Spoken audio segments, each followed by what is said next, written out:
नसरापूरच्या घटनेतल्या आरोपीचा आणखी एक सीसीटीव्ही व्हिडिओ आता समोर आलाय।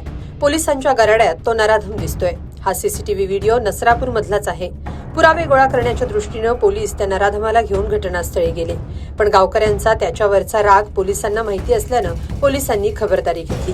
आरोपी भीमराव कांबळेला सोबत घेऊन पुणे ग्रामीण पोलिसांनी पहाटे घटनास्थळाची पाहणी केली।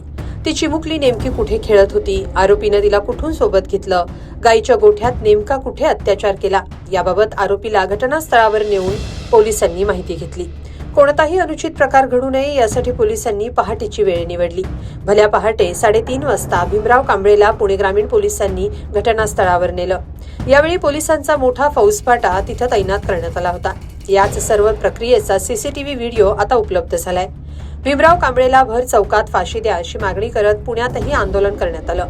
या प्रकरणाचा खटला लवकरात लवकर चालवून आरोपीला फाशी देण्याची मागणी करू असं मुख्यमंत्र्यांनी आधी स्पष्ट केलंय, पण लोकांच्या भावना अत्यंत संतप्त असल्यानं पोलिसांनी यावेळी खबरदारी घेतली।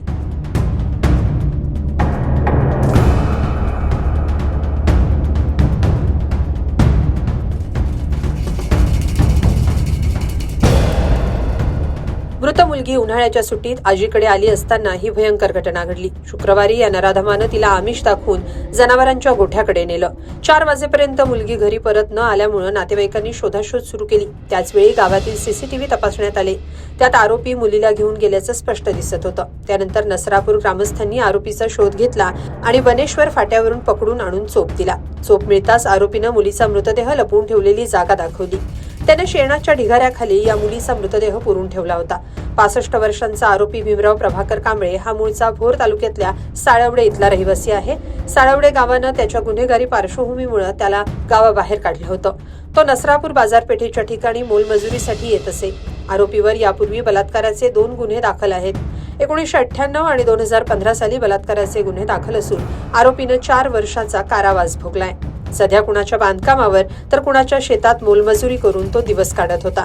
आता सध्या तो पोलिसांच्या कोठडीत आहे। या प्रकरणात लवकरात लवकर आरोपपत्र दाखल करून या नराधमाला कठोर शिक्षा देण्यासाठी पोलिसांना प्रयत्न करायचा आहे। त्यामुळे पुढच्या काही दिवसात पोलीस काय काय पुरावे गोळा करतात ते पाहणं महत्त्वाचं ठरणार आहे। Bureau report, लोकमत.com।